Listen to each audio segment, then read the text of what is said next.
अस्सलाम वालेकुम। कैसे हैं आप सभी लोग। उम्मीद करती हूँ कि आप लोग खैरियत से सेफ़ और खुश होंगे। खुश आमदीद इस दुआ के साथ कि अल्लाह ताला हमें हर आने वाली नागहानी आफ़तों, बीमारियों और मुसीबतों से महफूज रखे और हमारे साथ खैर का मामिला करे। आमीन सुम आमीन।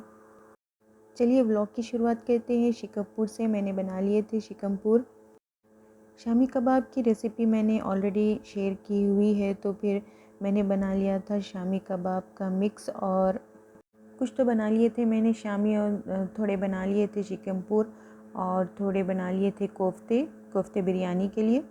शिकमपुर के लिए मैंने लिया था प्याज जो मैंने चॉप कर ली थी, हरा धनिया, नींबू का रस, लाल मिर्च और नमक। इन सब को मैंने अच्छी तरह से मिक्स कर शामी कबाब बनाकर उसमें फ़िल कर लिया था और अंडा लगाकर इसे तल लिया था।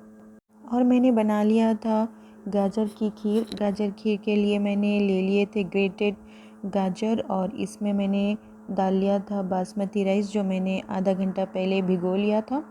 और इन दोनों को मैं गला लूँगी दूध के साथ। खीर में बासमती राइस ही इस्तेमाल करने चाहिए, और ये भी ज़रूरी है कि ये आधा घंटा, तकरीबन आधा घंटा तो ये भिगे होने चाहिए। जब तक चावल और गाजर गलते हैं मैंने गरम कर लिया था दूध। दूध को अच्छे से गरम करना है और इसमें मिला लिया था मैंने साबूदाना और इसे पकने के लिए रख दिया था। साबूदाना अगर भिगा हुआ हो तो ये जल्दी ही गल जाएगा। फिर जो मैंने चावल और गाजर गला लिए थे इसे कर लिया था ग्राइंड।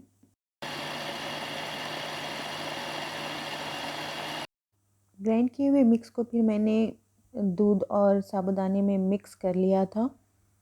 और इसके बाद मैंने ऐड की थी शुगर और मिल्क मेड।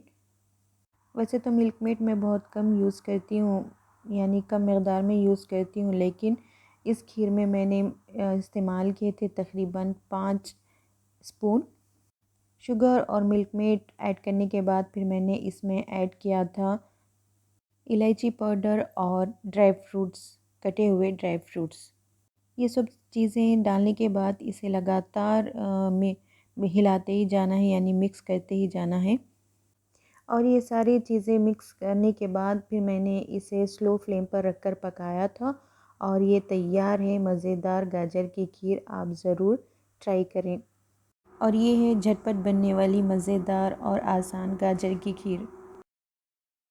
चलिए चलते हैं मेरे विंडो प्लांट्स की तरफ। मैंने इस बार लगाए हैं प्याज और पुदीना। मैंने पुदीने के सिर्फ 3 काड़ी ही लेकर देखे थे कि ये मैंने जिस तरह से सोचा है ये होगा या नहीं। तो मैंने 2 काड़ियों को आड़े काट लिया था, और इस काड़ी को मैंने नहीं काटा था तो ये ख़राब हो चुकी है। जिसे मैंने आड़े काटा था उनके आ गए हैं रूट, और ये अच्छे से ग्रो हो रहा है। ये मैंने पानी में डालकर ग्रो किया है, तो फिर इसे मैंने देखिए इस तरह से आड़े से काट लिया है, और ये निकल आए हैं। ये सिर्फ मैंने 5 दिन पहले ही रखा था, यानी जिस दिन मैं ये वीडियो ले रही थी उस दिन ये 5वां दिन था। और इसे मैं अब लगा लूँगी एक मिट्टी के गमले में। प्याज को भी मैंने पहले 4 दिन पानी में ही रखा था। जब उसके रूट निकल आए तो फिर मैं इसे लगा लिया था गमले में। पानी के मुकाबले गमले में ये तेज़ी से ग्रो हो रहे हैं। पुदीने को मैं अब प्रॉपर तरीक़े से ज़्यादा मकदार में लगा लूँगी।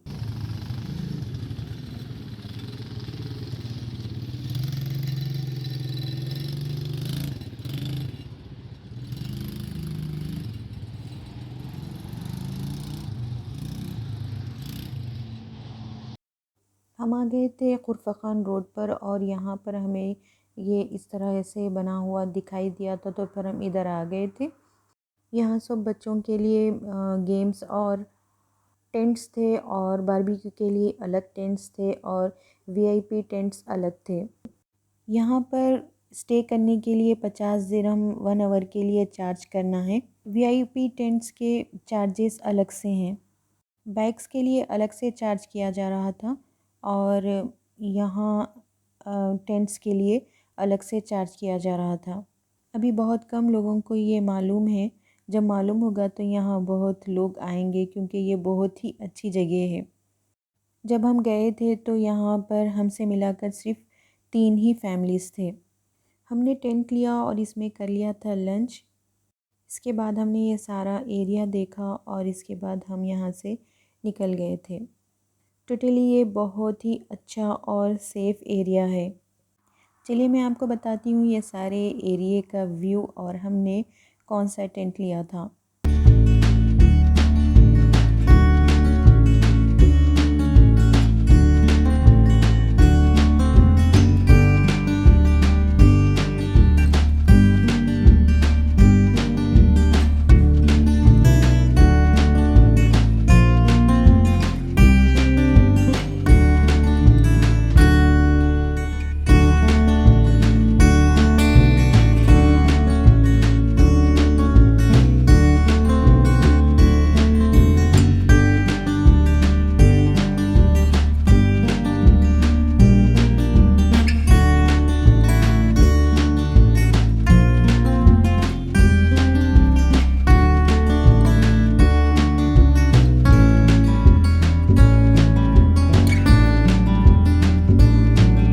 यहाँ पर फ़न और बारबेक्यू के साथ साथ मस्जिद का भी इंतज़ाम था।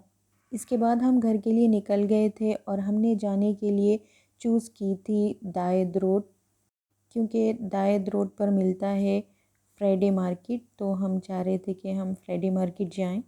जब भी हम फ्राइडे मार्केट से गुज़रते हैं तो स्वीट कॉर्न उबले हुए ज़रूर लेते हैं। इस बार भी हमने लिया था और हम आ गए थे घर। यहाँ करती हूँ मैं अपने व्लॉग को ख़त्म, इस उम्मीद के साथ कि हमारा व्लॉग आपको पसंद आया है। अगर आपको हमारा व्लॉग पसंद आया है तो लाइक शेयर ज़रूर करें। चैनल पे जो नए हैं सब्सक्राइब करना ना भूलें। तो मिलते हैं एक नए व्लॉग में। अपना और अपनों का बहुत सारा ख्याल रखें। हमें दुआ में याद रखिए, हम भी आपको दुआ में याद रखते हैं। दुआ दें, दुआ लें। अल्लाह हाफिज़।